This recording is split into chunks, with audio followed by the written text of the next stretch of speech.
I'd like you to think about 3 things that you've learned in the garden this year. 3 things that you can take into next year to make yourself a better gardener. I'm Tanya from Lovely Greens, and in this video I'm going to take you through the 3 things that I've learned this year and that I think you can benefit from as well.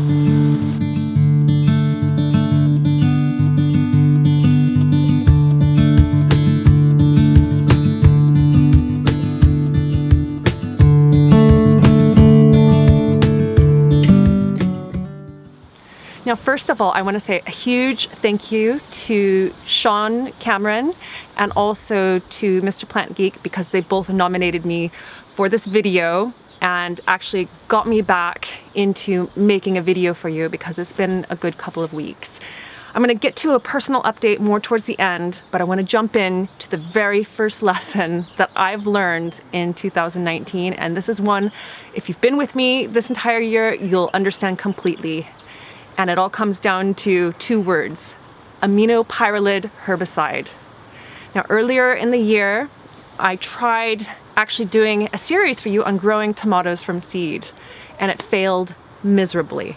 And that's because I became a victim of the gardening industry and compost. And if you haven't heard of aminopyralid herbicides up until now, you really do need to read up on it before next spring. Basically, it's compost that has been contaminated with a herbicide through the manure of animals. And it doesn't hurt the animals, as far as we know, but it does pass through and cause plant damage and causes plants to die and to weaken. And it's a terrible, terrible thing. And you want to avoid it as much as possible. Now, what I've learned from the experience is that I've been too trusting. I've been too trusting in regards to the gardening industry. And although I do make a lot of things for the garden, next year I'm going to be making so much more. I'm going to be making much more of my own compost. I'm going to be making a lot more of my own plant feeds and also neem-based products to take care of pests in the greenhouse, all of that. I'm absolutely shocked, and it has changed me completely. That's definitely the number 1 that I've learned this year.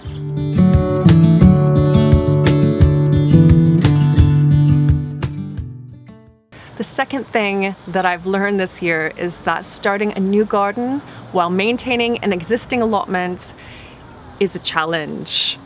And I had an inkling that it would be challenging, but I didn't take it too seriously. And oh my goodness, it's been hard work this year. And the allotment, it needed a lot of care that I wasn't able to give it at certain times. And the garden here, there was a lot of manual work involved in putting in the raised beds and all of that. And actually, I'm going to be making a video for you in the new year, running through what it actually took to put it in and how much it cost. So keep an eye out for that in January. So it was a challenge. And I think that this also relates to my 3rd lesson that I learned this year. And that comes down to, I shouldn't beat myself up over not being able to give the gardens as much time as I feel they should get, because a lot of things have happened. I was on Gardener's World in July, and what a lot of people aren't aware of is that that took so much prep work. Preparing the garden for Gardener's World, my garden on national, international television, that was actually really stressful, but also preparing all the props and preparing the recipes and all of that. It was hard work. And then afterwards, I had 6 months worth of bath and beauty and candle orders within less than 2 weeks. So I was standing, packing orders and not spending time in the garden. And it really brought me down during that time, even though it was also great because it was great for business. So I think what I've learned this year is to enjoy gardening when I can do it.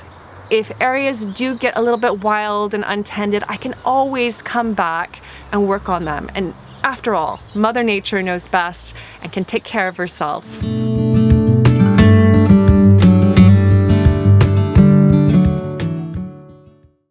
Now, as far as a personal update, I've been a bit quiet recently because, as you know, my cat Louie has been really ill with cancer.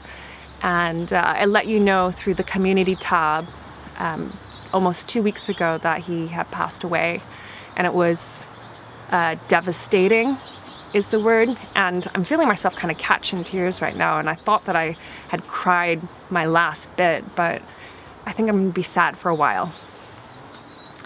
It was unexpected, so he did have cancer. He was doing great the first couple of weeks, and then he started heavy breathing and snoring and the same kind of symptoms as before, and so the vet asked if, you know, we could do an x-ray, because an x-ray could possibly tell us if the cancer had spread or if it's something else to look into. And so I took him in for the x-ray in the morning, and I got a phone call around midday saying that he had passed away at the very end of it. So it was quite the shock. And but he's back home now. I decided to cremate him instead of burying him in the garden, because this house, although I love it and I am loving creating the garden, this is not our forever home. This is a stepping stone home, and I didn't want to bury him in a place that we're going to be moving away from. So I had him cremated on his own, and his ashes are in a beautiful wooden sleeping cat that we have as a permanent reminder of him, that we can take with us when we go.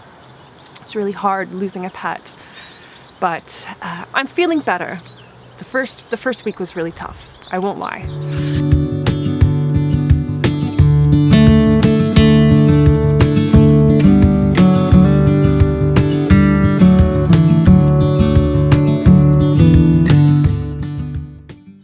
But on to some better news.